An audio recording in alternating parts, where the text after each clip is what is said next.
Buenos días, bienvenidos sean. Hoy es día 9 de enero del año 2026 y vamos a estudiar la parasha Shemot. ¿Qué pasa con Shemot? Generalmente nosotros mal traducimos, bueno, el mundo lo tradujo como el Éxodo, ¿no? Generalmente todos vemos hasta en las películas el éxodo de Egipto, del pueblo de Israel, qué pasó en todo la esclavitud que recibió, las famosas historias que nosotros vemos hasta en las películas. Pero realmente la palabra Shemot no quiere decir éxodo. La palabra Shemot quiere decir nombres. Nombres que es algo muy importantísimo para nosotros mencionar, que el hecho de que mencione el texto Shemot, el primer versículo de Shemot, dice lo siguiente: y estos son los nombres de los hijos de Israel que llegaron a Egipto con Jacob, cada uno vino con su familia. Quiere decir que nosotros al mencionar un nombre le damos un poder. Dice que la palabra nombre, o sea, es realmente lo que le impones a la persona. Así es, se escribe con Shin. La facultad, por ejemplo, si tu nombre es Joseph, o si tu nombre es David, o si el nombre que tú le pones a tu hijo, le estás dando un poder de lo que va a ser aquí en la tierra. Entonces dice que cuando se menciona estos son los nombres de los hijos de Israel, quiere decir que son las almas, los nombres son las almas de todos los sadiquim, de todos los judíos que entraron a Egipto. No solamente fueron individuos o no solamente fueron personas, sino fueran todas esas fuerzas, todos esos canales espirituales que entraron a Egipto para que vieran todo lo que iba a pasar, ¿no?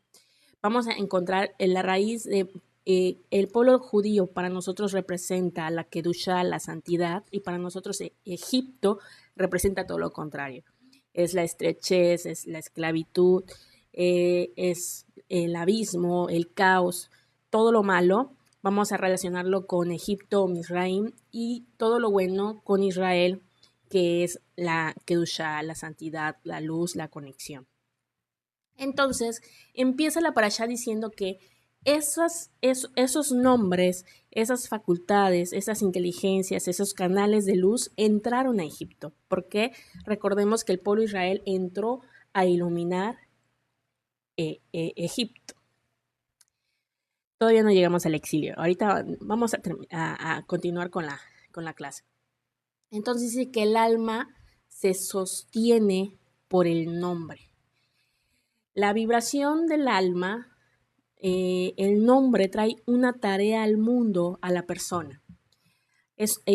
Tú eres un canal de luz. Bueno, siempre he comentado que nosotros somos luz a donde quieran que nosotros vayamos. Cuando tu nombre te dice, te dicta una tarea que tú viniste a hacer a este mundo. Por eso es importante el nombre. En el judaísmo, cuando se hace la tevilá, bueno, muchos adoptan cambiar de nombre porque realmente tenemos un nombre que no, a veces es un nombre idólatra o a veces es un nombre que no corresponde a tu personalidad, o muchas veces los cabalistas se cambian el nombre para poder traer una nueva misión a este mundo. Entonces, es importante que sepas que tu nombre te dicta a ti qué viniste a hacer al mundo. Tu nombre te dice una misión y tú eres el canal de luz que vas a traer eso. Bueno, entonces empezamos así la parashá diciendo que los nombres de los hijos de Israel entraron a Egipto a traer la luz, a hacer ese canal a Egipto, porque Egipto representa ese límite, ese caos, esa esclavitud o ese exilio o todo lo malo para frenar la luz al mundo, ¿no? Entonces, aquí la Torah enumera, empieza enumerando los nombres va mencionando cada una de las tribus, Rubén, Leví, Shimón, todos los nombres de las tribus de Israel, y menciona los dos nombres de Jacob e Israel. El versículo que acabo de nombrar dice lo siguiente otra vez. Y estos son los nombres de los hijos de Israel que llegaron a Egipto. Ahí menciona Israel. Con Jacob. Cada uno vino con su familia. Entonces, ¿por qué no mencionar dos veces Israel? Porque son los hijos de Israel o son los hijos de Jacob. ¿No? Entonces, Jacob para nosotros representa el individuo terrenal, el luchador, el talón. Acuérdense que Jacob era el talón que jaló a Esab. Y Israel representa para nosotros el Jacob elevado, cuando él elevó su alma y dominó todos sus rasgos de carácter. Entonces entraron los hijos de la luz, los hijos del alma elevada, con Jacob, con el mundo terrenal, que vino a Egipto. Entonces, ese es el primer versículo, y es importante mencionar que Shemot, en toda esta parashá o en todo este libro que estamos empezando a leer, gracias a Hashem, Baruch Hashem, que empezamos un nuevo libro, vamos a encontrar la importancia de los nombres de Dios. En todo, en todo este libro, por eso se llama Shemot, no es Éxodo. Lo más importante que podamos nosotros encontrar en esta porción, en este libro de Shemot, hablando de Shemot con todas sus parashá, es que encontramos Hashem se revela por primera vez con nombres al pueblo. Nosotros encontramos el nombre de Dios en la creación, en Bereshit, pero nunca Él le había dicho a alguien cómo se llamaba. Y lo vamos a ver cuando Hashem se le revela a Moshe en la zarza ardiente, y que Moshe le pregunta, ¿quién digo? ¿Cómo te llamas? ¿No? Y se revela el primer nombre, que es Yud que es el nombre inefable. Y entonces es la primera vez que se revela el nombre a una persona. Y posteriormente, en todo el transcurso de cuando salen de Egipto, cuando está parte del Mar Rojo, y todo lo que pasa de las plagas y todo ese rollo, vamos a encontrar en todo este libro los 72 nombres de Hashem. Entonces, es importante que nosotros sepamos que Shemot, nombres, nos da el poder de nosotros traer los nombres de Hashem para poder activar todo lo que queramos activar, ¿no? Hablando cabalísticamente, si tú quieres traer bendición, si tú que traes curación, sanidad, sanidad del alma, protección, todo lo que vemos en los 72 nombres de Hashem, libertad espiritual, todo eso lo encontramos en este libro. Es importante que nosotros sepamos estudiarlo.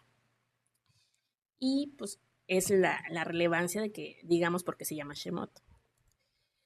Empezamos a ver todo la porción. Empieza la porción de que pues entra el pueblo de Israel a Egipto, y menciona que fueron, y todas las almas que salieron del muslo de Jacob eran 70 almas, y Joseph estaba en Egipto. Menciona 70 almas que salieron y estuvieron en Egipto. ¿Qué quiere decir este número 70? Es importante mencionarlo. Las 70 nombres, los 70 almas que entraron a Egipto, vaya la redundancia, el 70 no es un número casual. Nosotros vamos a ver en toda la larga de la historia de la Torah que el 70 es un número importante, en el cual menciona, por ejemplo, lo vimos en Noah, las 70 lenguas, los 70 idiomas, los 70 ancianos, los 70 ángeles, los 70 niveles de la escalera. Para nosotros 70 almas representan el ADN espiritual que abarca toda nuestra realidad espiritual, nuestra realidad humana. Vaya. Entonces, ayer mencionamos las 10 Sefirot, hemos estado viendo el Sefer Yetzirah. Entonces nosotros nos enseña que tenemos que subir 70 niveles.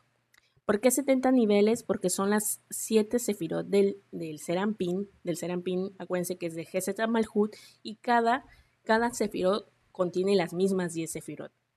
Entonces son 70 niveles para poder subir al nivel superior, llegar a aspirar, a llegar al Ein Sof, a llegar a nivel de Asilut, para que puedan más o menos comprender de lo que hablé ayer.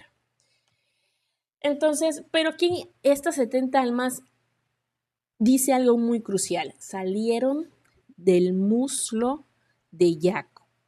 ¿Qué quiere decir esto? Acuérdense que el muslo, cuando pasó la lucha de Jacob con el ángel, acuérdense que le lastimó el muslo. Entonces hace relevancia a esta parte. Igual nosotros tenemos que ver que hace relevancia también cuando mencionamos del muslo, es que viene de esa rectificación del Brit, la rectificación del órgano reproductor. Y es importante mencionar que el pueblo de Israel que estuvo en Egipto, que vamos a ver ahorita, todo lo que el faraón mandó a hacer, el pueblo de Israel tenía que guardar el Brit para que ellos no pudieran contaminarse, no pudieran caer en impureza en Egipto. Entonces, esto es muy importante mencionar, que cuando el pueblo de Israel se guarda del Brit, guarda todos los mandamientos que nos muestra Jacob, en la cuestión de que Jacob representa la rectificación, acuérdense, que es el tercer hijo, Abraham, Isaac y Jacob. Jacob vino a rectificar la Neshama, Abraham rectificó Nefesh, Isaac el Rúa, y Jacob la Neshama, el alma completa de Adán, el primer hombre, para rectificar todo el pecado original, la inmoralidad, todo lo que pasó cuando se comió del fruto prohibido, ¿no? Y bueno, aquí cabe mencionar que al mencionar el muslo de Jacob es reflejar que tiene que salir de Yesod. Yesod para nosotros es el fundamento y es el cimiento, todo lo que parte de, sino la luz que nosotros recibimos de Hashem tiene que pasar por esa sefirá que nos hace que nosotros rectifiquemos lo que vemos, lo que oímos, lo que hablamos, lo que sentimos, lo que pensamos. Tenemos que estar en completa armonía con lo que dice la Torá, ¿no? Y eso es lo que muestra el pueblo de Israel, que tenía que sostener el estudio de la Torá, tenía que sostener el Brit para no contaminarse en Egipto.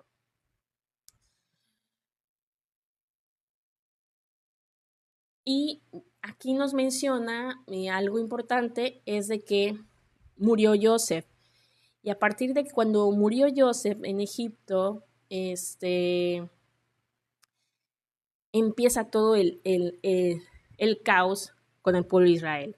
Cuando un sadik vive, dice que todo el pueblo está cubierto, todo el pueblo tiene esa cobertura, tiene esa abundancia, esa bendición, que dice que la tierra fructificaba, las aguas subían por los pozos, todos eran benditos, el ganado se extendía, había sobreabundancia, había protección.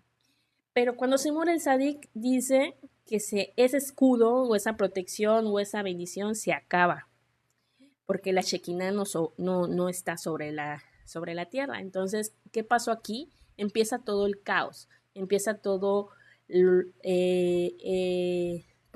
la esclavitud, o el principio de cómo empezó toda la esclavitud del pueblo judío en Egipto.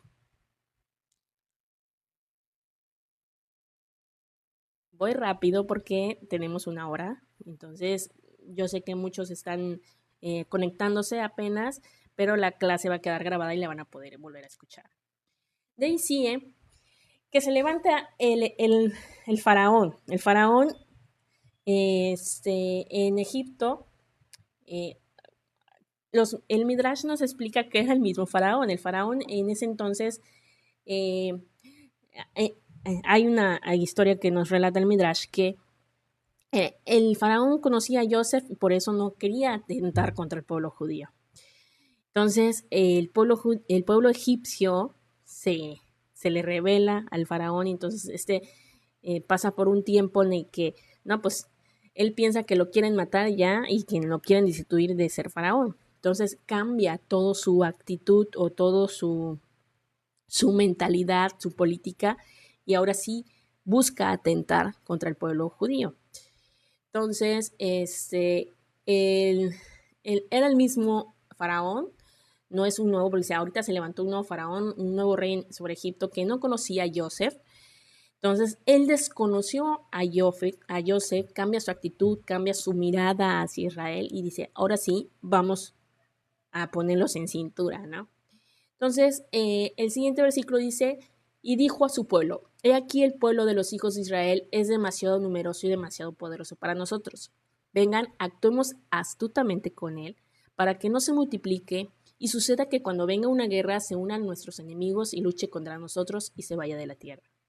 Entonces, aquí hay un mensaje muy, muy interesante que el faraón primero actuó, le dijo al pueblo.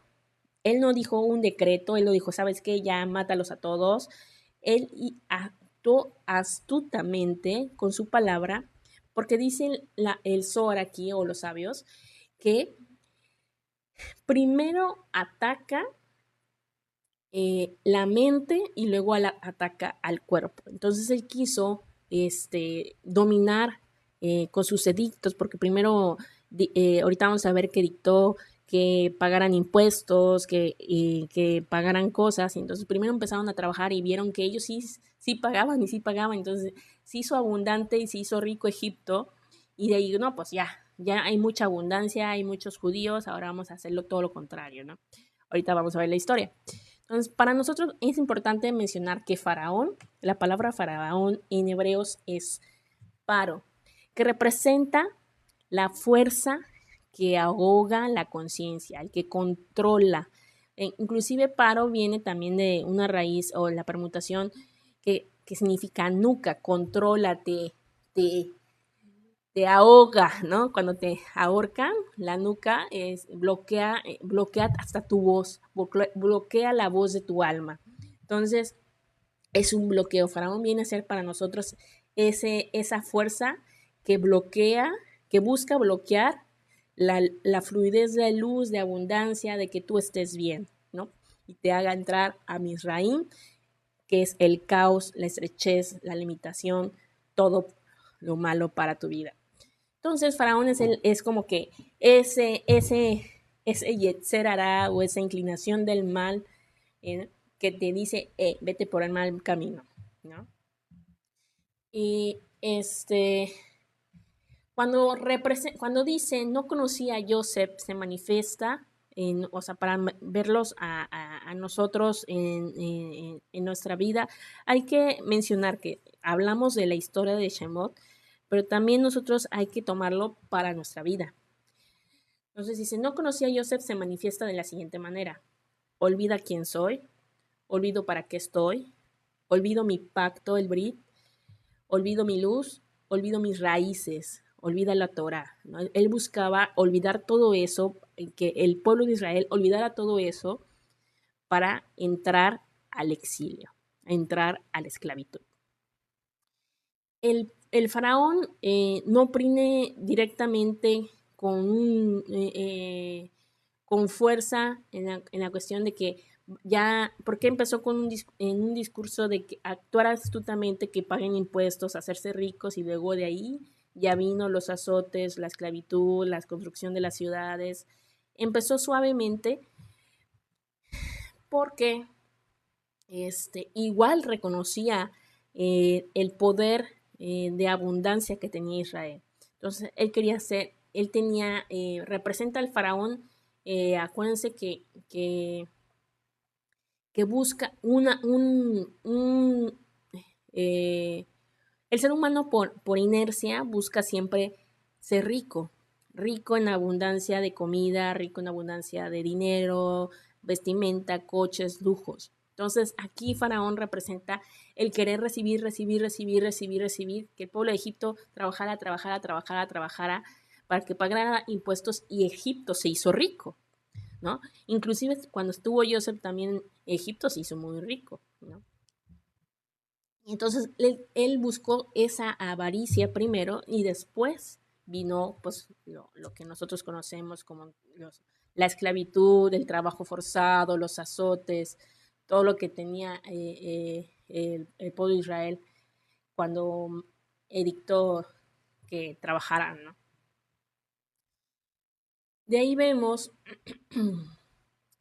la segunda parte, ¿no? Que es eso que les digo. Y pusieron sobre ellos capataces que afligieran con cargas y edificaron a Faraón ciudades de aprovisionamiento que se llama Pitom y Ramsés.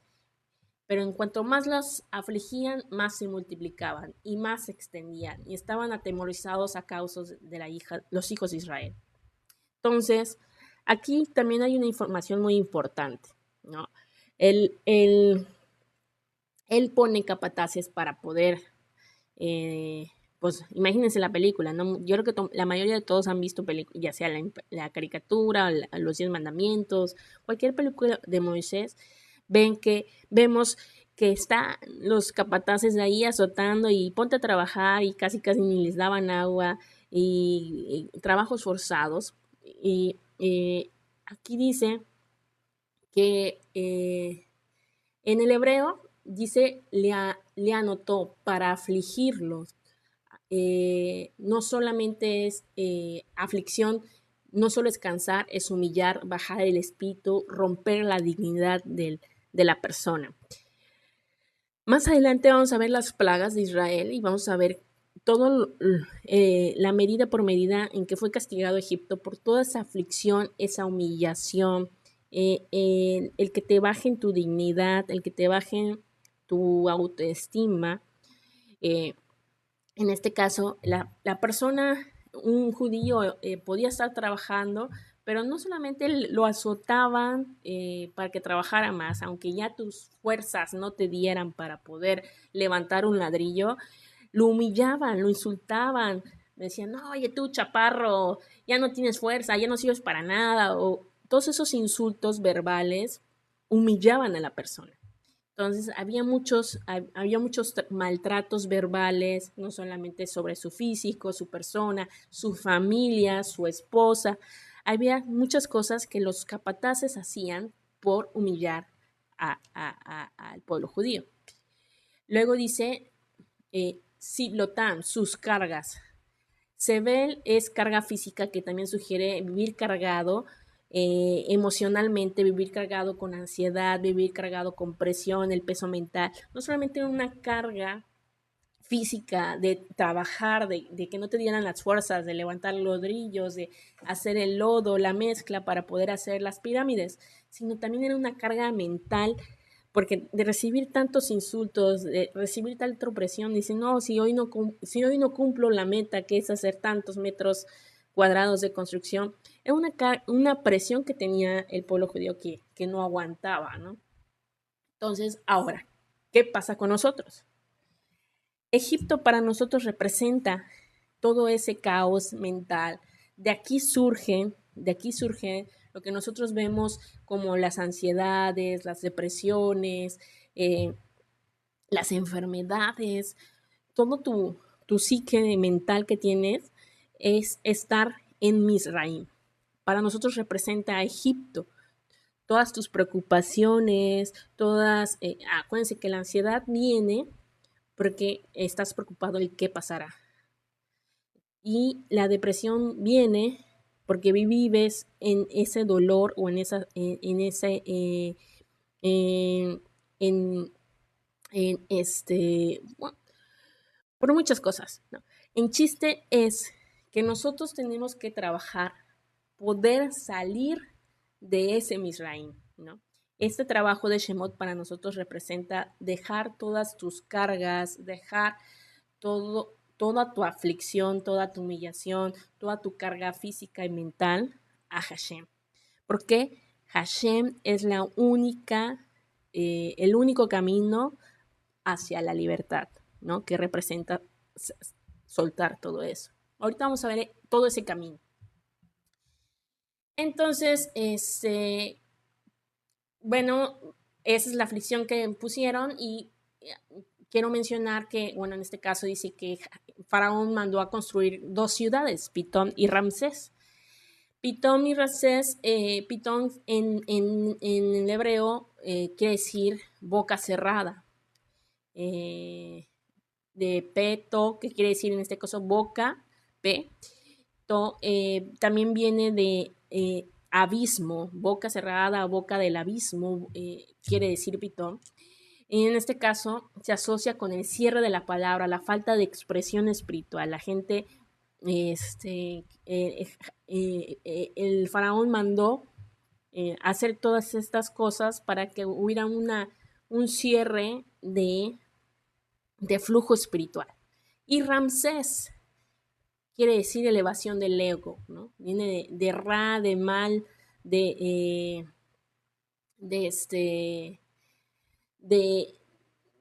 pues del etcétera, que tú vayas a hacer las cosas del mal. Y entonces, estas dos ciudades alimentaban el ego del faraón, que necesitaba almacenar, en este caso, su él buscaba a través de esas ciudades que fueran ciudades de almacén, de granos, de comida, de todo el trabajo exhaustivo que hacía el pueblo de Israel.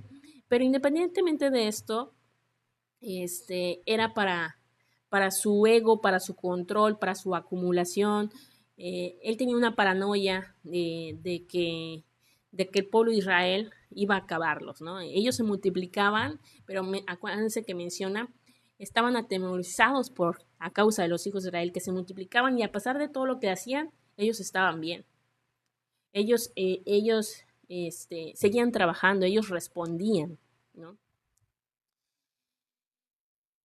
Y no se achicaban, no se achicaba el pueblo de Israel. Y de ahí menciona el trabajo, aquí le damos el mérito a las mujeres, no es feminismo, pero menciona que por medio de las mujeres Israel sobrevivió. ¿Qué pasó? El faraón mandó a hacer un edicto de que se arrojaran todos los hijos varones primogénitos al río para que se murieran, ¿no? Entonces, que mataran también a todos los hijos, a los primogénitos varones, ¿no? Si eran mujeres los dejaban vivos, pero si eran varones los tenían que matar. ¿Quiénes eran esas parteras? Las parteras eran Shifra Púa, en este caso vemos que Shifra es Johabed, que es la mamá de Moisés, y Púa es Miriam, la hermana de Moisés. Entonces, ¿cuál es el trabajo que vinieron a hacer estas dos mujeres? Aquí nos enseña el Zohar que el trabajo de Shifra era embellecer, mejorar, perfeccionar, dar la forma al alma, cuidarla, pulirla. Y el trabajo de Miriam era vocalizar, era gritar suavemente, era la voz interior, era la profecía, la intuición. Ese trabajo nosotros en la Kabbalah o el Zohar nos enseña que estas dos mujeres son representadas, Chifra por Binah y Pua por Malhut. En este caso, el Bina nos enseña el entendimiento, ayer lo vimos, la capacidad de darle forma a todas esas ideas que nos muestra Jokma, la sabiduría, y nos pule. Entonces, el trabajo de Yokabet o Chifra era darle forma a las almas, a los niños, cuidarlos al nacer para no morir, y les daba ese cuidado a que el alma no muriera, ¿no? Independientemente que el físico o el niño no lo matara. Y el trabajo de Miriam es darle esa voz espiritual, ¿no? Ellas se encargaban de cuidar a los niños, de que no los mataban, y los escondían, y ellos les enseñaba pues la Torah a esos niños.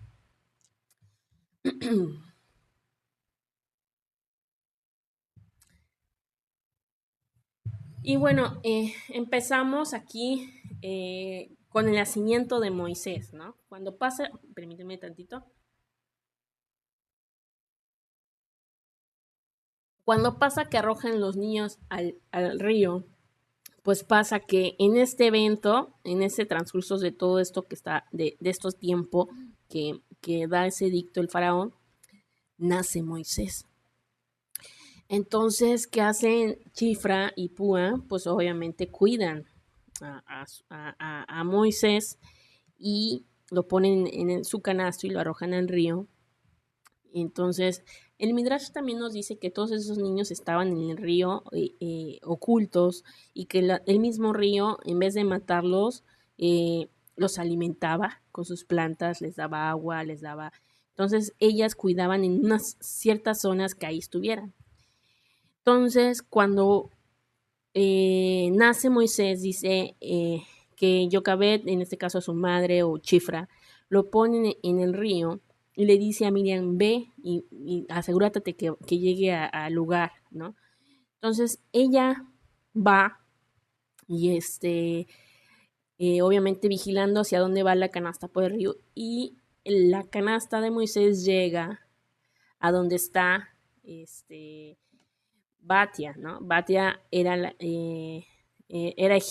egipcia y ella no tenía hijos y la encuentra, ¿no? Todos conocemos que fue creada, que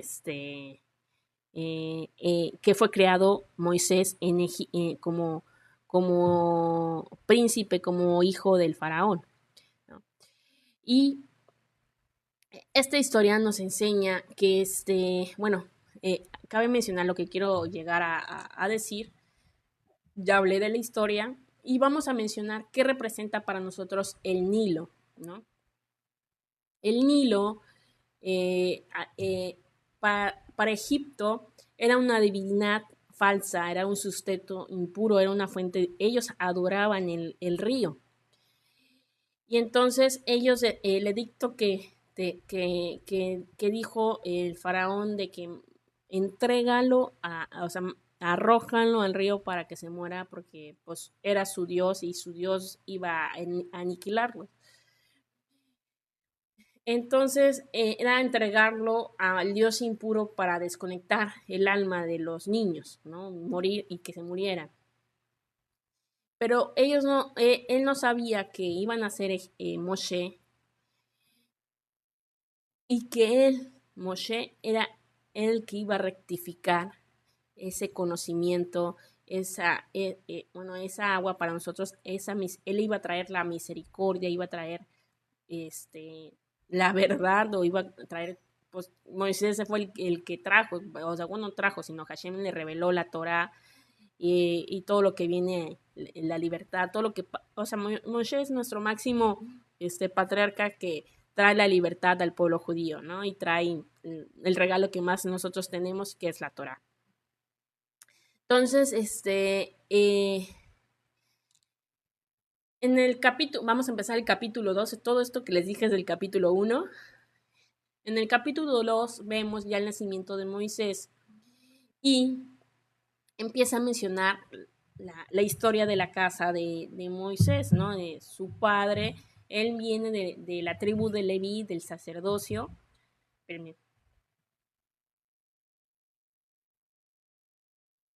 Y pues obviamente ya mencioné la historia que, este, que, lo, que lo agarra Batia.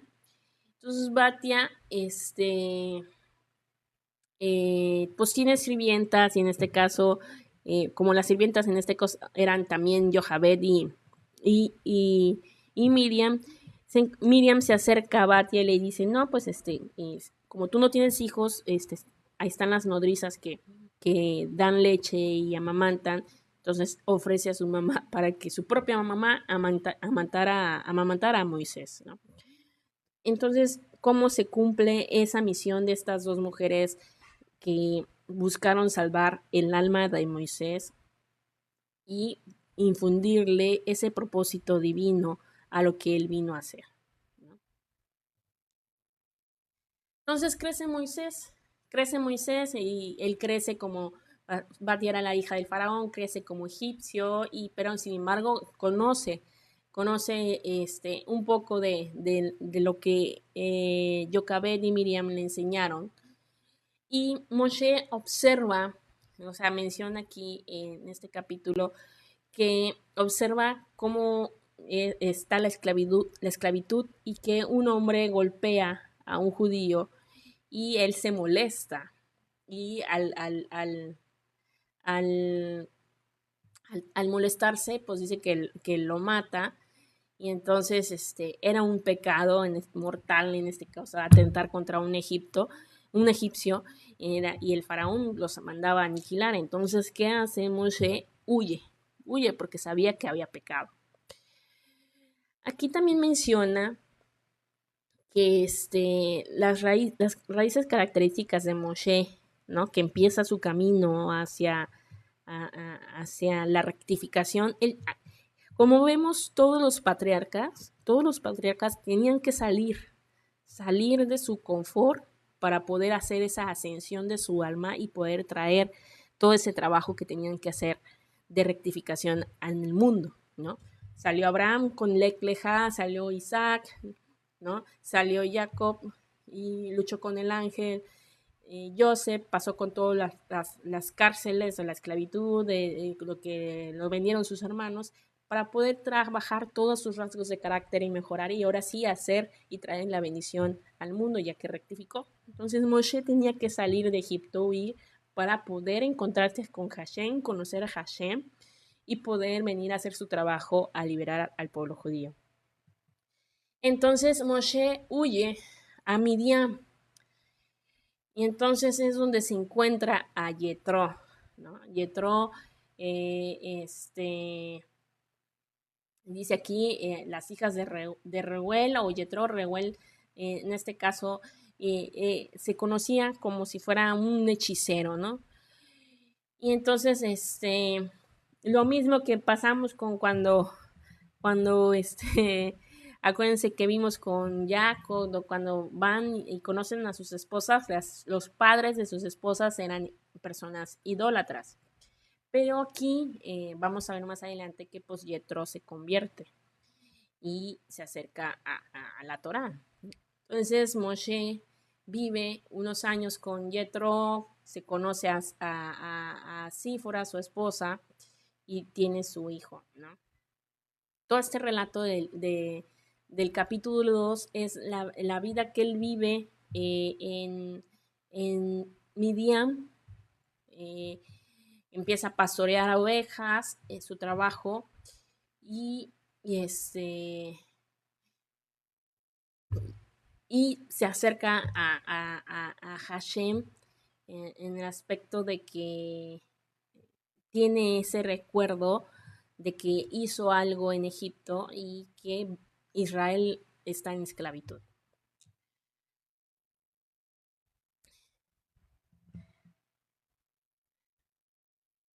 ¿Qué pasa aquí con Moisés? Vamos a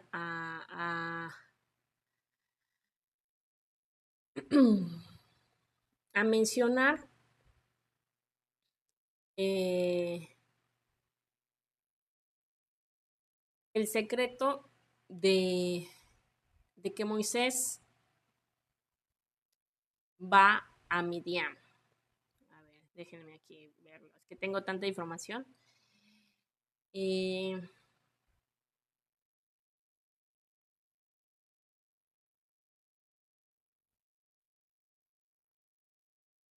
Dice el Zohar que Midian corresponde al mundo de la dualidad y del debate. Ahí es donde Moshe tuvo esa disciplina o ese debate de que qué iba a hacer, que Israel estaba en esclavitud, que él había matado, tuvo esa disciplina, ese sinut, ¿no? Que dice que Moshe tuvo que salir a Midian para rectificar su yesod y adquirir el conocimiento de la Torah, obviamente todavía no estaba la Torah dada, pero el conocimiento de Hashem mismo, de la experiencia de conocerlo y poder ser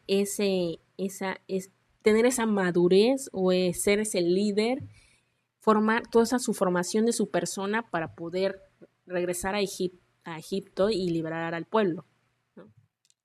Entonces dice que cuando se menciona Dios escuchó, recordó, vio y conoció, era para poder ver, este, eh, adquirir sabiduría, recordar lo que, o sea, para nosotros Jokma es escuchar a Hashem. Bina es recordar todo lo que el pueblo de Israel estaba en esclavitud. El Serampín para nosotros representa el ver todo, todo lo que tenía que hacer, todo ejemplificado de que lo que estaba pasando el pueblo judío.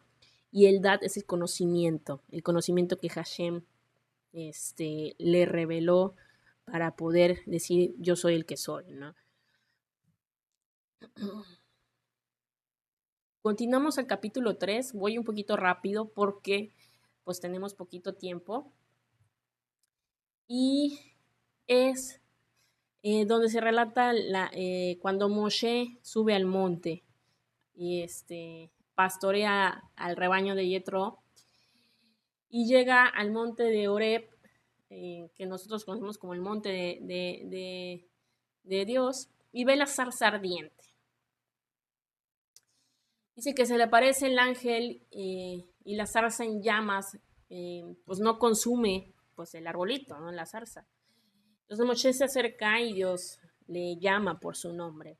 Es interesante que menciona su nombre, pero no solamente menciona uno, o sea, sí, Moshe, sino dice 2 veces menciona Moshe, Moshe, Moshe, ¿no? Lo vemos en las películas. Y le ordena que se quite las sandalias porque es lugar, tierra santa. Y Dios le revela que es el Dios de los patriarcas, el Dios de Abraham, de Isaac, de Jacob. Y en eso, Moshe intrínsecamente reconoce que es Dios el que le está hablando y por temor oculta su rostro o hace... de ahí viene nosotros el que hacemos el Shema Israel. Eh, para todas las personas aquellas que son nuevas y que muchas veces no hablamos de las costumbres de las oraciones, pero ustedes que son nuevos, todos mis alumnos, les he tratado de enseñar las oraciones de la mañana, de la tarde, de la noche, pero a veces no ejemplifico cómo se deben de rezar. Hay una parte importante que es el Shema Israel. Nosotros ocultamos nuestro rostro o nos ponemos la mano en los ojos como símbolo de reverencia o de reconocimiento que Hashem es el único Dios todopoderoso y es como respeto. Y también como símbolo de concentración, de que solamente te estás concentrando en unirte. El Shema Israel cuando decimos Ejad Adonai, el Señor es nuestro Dios, el Señor uno es, en español. Entonces, nosotros nos concentramos en que somos Ejad con Él, nos unimos al Creador. Escucha Israel, el Señor es uno, el Señor eso es lo que significa Shema Israel, Adonai Eloheinu, Adonai Ejad. Entonces, al decir Ejad, cuando nosotros extendemos la palabra Ejad, estamos uniéndonos al Padre, al Creador. Entonces, ¿qué pasa aquí? Moshe se quita las sandalias, reconociendo que era Tierra Santa y que Hashem le estaba hablando en ese momento. Imagínense ese simbrado. A veces uno cuando siente no sé cómo explicarlo, o sea, no decir, esta chamaca está loca, pero puedes sentir la presencia de Dios, hasta la piel se te pone chinita, reconoces que Hashem está haciendo algo en este momento, reconoces que la Shekinah está, ¿no? Entonces él se quitó las sandalias y ocultó su rostro y obviamente se inclinó para reconocer que él estaba ahí. Y ahí en la zarza, pues obviamente le dice la misión que tenía que hacer Moshe, que era liberar al pueblo de Israel. Dice, Dios ha visto la aflicción ha escuchado el clamor, porque pues el pueblo de Israel, pese a todo lo que estaban sufriendo, ellos seguían clamando a Hashem, ellos seguían teniendo fe y recurriendo a las oraciones de clamar a que Hashem los liberara. Y entonces Moshe contesta con algo muy así, cuenta, o sea, muchas veces pensamos, ¿por qué le contesta así, no? Porque a veces hace unas preguntas, hay gente que pues son capciosas, ¿no? O sea, Moshe se le ocurre preguntarle, ¿y qué digo? ¿Quién eres? ¿Cómo es tu nombre? ¿Cómo le digo al pueblo de Israel quién me mandó? ¿No? Y es la primera vez que se revela el nombre de Dios a un ser humano en la Torah, ¿no? Habíamos visto en Bereshit que con el nombre inefable Dios creó el mundo, vimos Elohim y los nombres, pero literalmente a una persona Hashem no le había dicho, yo me llamo así, o di que yo me llamo así. Esta es la primera vez que Hashem se revela a sí mismo con nombre de Yud Het Bar Hei a, a, a Moshe y dice, yo soy el que soy, ¿no? Y le dice que él estará que no tema, que confíe que él lo va a guiar a liberar a su pueblo.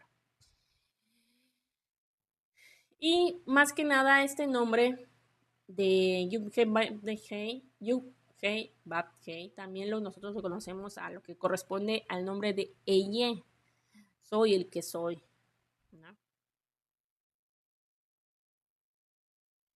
Y le revela que el plan que tenía que hacer en los últimos versículos del 16 al 22, vemos que le revela que tenía que hacer primero llegar al pueblo de Israel y si te tienes que reunir con los ancianos, vuelve aquí mencionar los ancianos. Acuérdense que cuando mencionamos las 70 almas, hay los 70 ancianos y vamos a ver en lo largo de la historia del desierto, cuando el pueblo de Israel se dan los mandamientos, cuando empieza Moisés a hacer como que la organización del pueblo judío, de poner jueces, de poner en cada tribu un líder, se le da ese discernimiento de prácticamente como una administración política de cómo se van a manejar a los pueblos.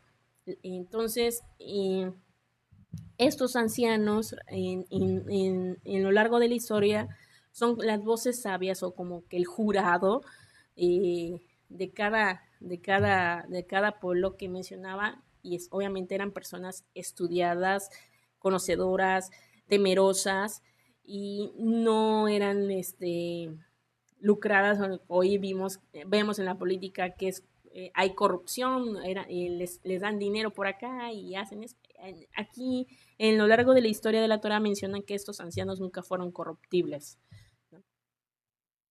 Y entonces dice, él tiene que reunirse con los ancianos para decirle, ¿sabes qué? Vengo enviado por Dios, vengo enviado por Hashem, porque ha visto su aflicción y los va a liberar. Entonces, él sabía que tenía que darle ese mensaje a los sabios de Israel, que eran los encargados de que existía esa esperanza, de impartirle al pueblo que no dejara de clamar a Dios, que él los iba a liberar.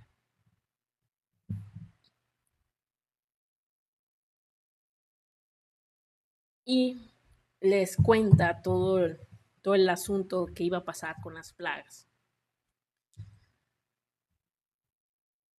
Dice aquí el Zohar, ¿por qué la zarza? ¿Por qué usó la zarza y no una palmera, un arbolito de naranja, un arbolito de manzana o de olivo? ¿Por qué precisamente una zarza, que es un árbol espinoso bajo? Dice que Dios está con Israel y Dios se revela en la humildad. A ver. Traducción. La zarza es un arbolito bajo y espinoso que si tú lo tocas te pica y te puede lastimar.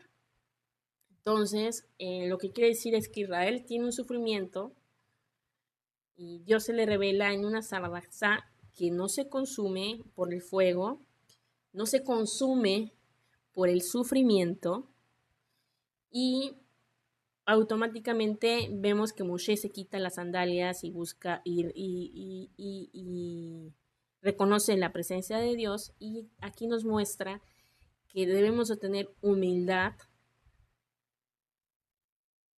Cuando nosotros tenemos humildad cuanto a la autoanulación de nuestro yo o de nuestro ego, viene la libertad del sufrimiento. A ver, es que me está perdón si tardo en carburar, estoy escuchando el mensaje en mi cabeza. Nuestra zarza es todo eso que te acongoja, todo ese sufrimiento, todos esos pensamientos que te van y te llevan a cuenta de preocupaciones, todo lo que hemos visto, todo ese sufrimiento lo ve Hashem. Cuando nosotros venimos ante Dios, prendemos ese fuego para podernos traer ese mensaje y reconocer a través de nuestra oración o de nuestro clamor, reconocemos que Hashem le ponemos las manos todo eso y pueda traernos a libertad de lo que padezcamos. ¿Me di a entender? Entonces, se quita las sandalias, quiere decir cabalísticamente quitarte la materia, quitarte lo mundano ante lo sagrado. Muchas veces conocemos la historia de lavado. Acuérdense que Abraham, cuando recibía a la gente en el desierto, acuérdense que la tienda de Abraham estaba abierta a los 4 puntos cardinales, y él estaba ansioso a que llegara una gente pasando en medio del desierto para darle el mejor banquete y hablarle de la Torah. Pero ¿qué hacía Abraham cuando entraba la persona a su tienda? Le lavaba los pies, le quitaba esa mundanidad, porque eran pueblos idólatras.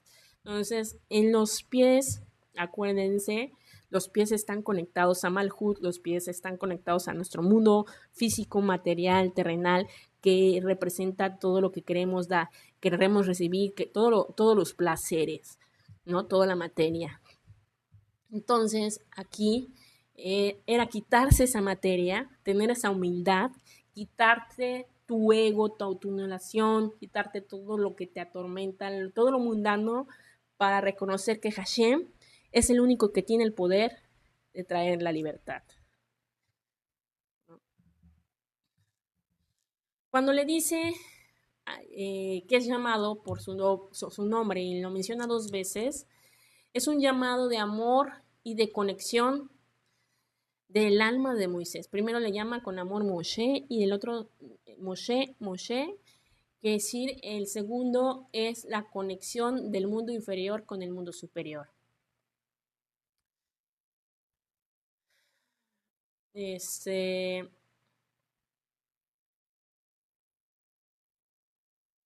Cuando se le ocurre a Moshe preguntar, ¿quién digo que eres? ¿Cómo menciono? ¿Quién eres?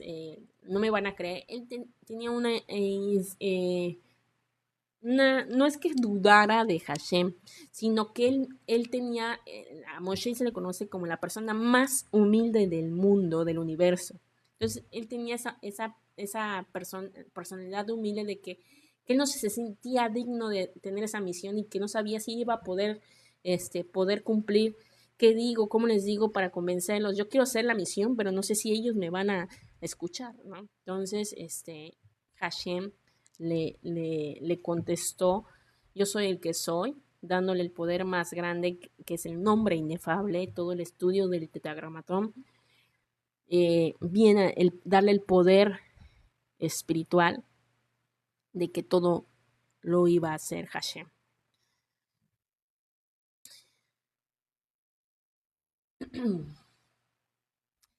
También el fuego de la zarza para nosotros representa, acuérdense que fuego es juicio y agua es misericordia. Entonces, ¿por qué no representó lluvia o agua? Ya no, en las demás patriarcas era un pozo que salía agua, y aquí precisamente usó el fuego porque sabía que iba a venir un juicio sobre Egipto.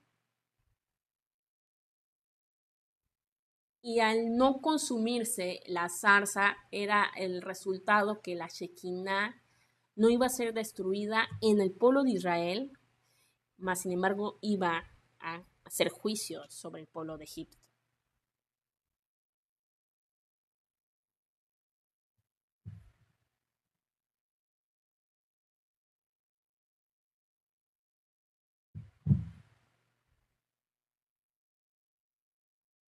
Este, Cuando Hashem se le revela a Moshe con el nombre Heye o el Yud-Het Bat-Hei, indica una descensión de la luz más alta que existe y empieza de la redención que viene a traer al mundo.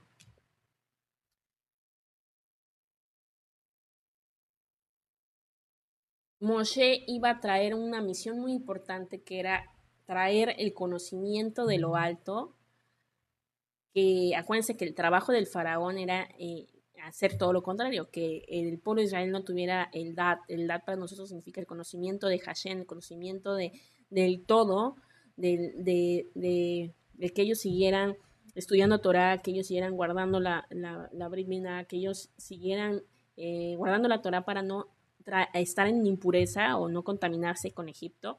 Y entonces Moshe representa todo lo contrario al faraón, es traer ese conocimiento de la alto para volver a darle esa chispa, esa inmunidad, esa confianza, esa libertad al pueblo de Israel.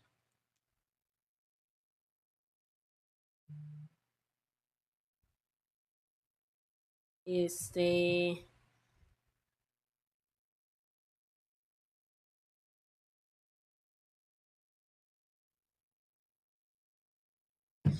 pues miren, son 11:30. Avanzamos hasta el capítulo 3, son 6 capítulos en esta porción y creo que nos vamos a quedar hasta aquí. Y tenía en mi corazón de que tengo que dar algo de Shemot para que todos escuchen la clase, ¿no? No abarcamos toda, pero abarcamos una de las cosas principales, ¿no? de la vida de Moisés, de los nombres, lo importante de los nombres, que es importante encontrar la misión de tu vida, que tú tienes una tarea en este mundo y relacionar también esta parashá de que todo este trabajo de Shemot es también que nosotros mismos todos tenemos un Israel, todos tenemos un exilio de dónde salir. Entonces, todas esas cosas que te acongojan, tus preocupaciones, tus enfermedades, tus dolencias, todas las heridas de tu corazón, eh, todas las cosas que te preocupan, todas las cosas que tú puedas tener. Te aseguro que al acercarnos a Hashem, ayer vimos que el regalo más bonito que nosotros podemos tener es acercarnos al Padre, estudiar la Torah, orar, tener ese encuentro con Hashem y Él, por ende, va a traer la bendición a tu vida. Él te va a traer la libertad a tu vida. Él va a traer sanidad a tu corazón, a tu cuerpo, a tu alma, ¿no? Todas esas cosas vienen a través de la Torah. Shemot nos enseña y nos da las armas de que el nombre de Dios tiene poder en tu vida. Entre tú más declares que Hashem es tu único Dios, tu sanador, tu protector, Él, Él siempre te va a guardar.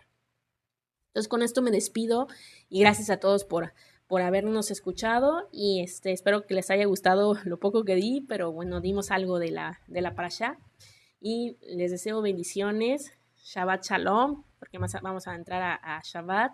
Shabbat Shalom, y que tengan un dulce Shabbat, que traiga esa armonía a sus casas, esa luz, esa alegría, ese gozo a sus vidas, a sus familias.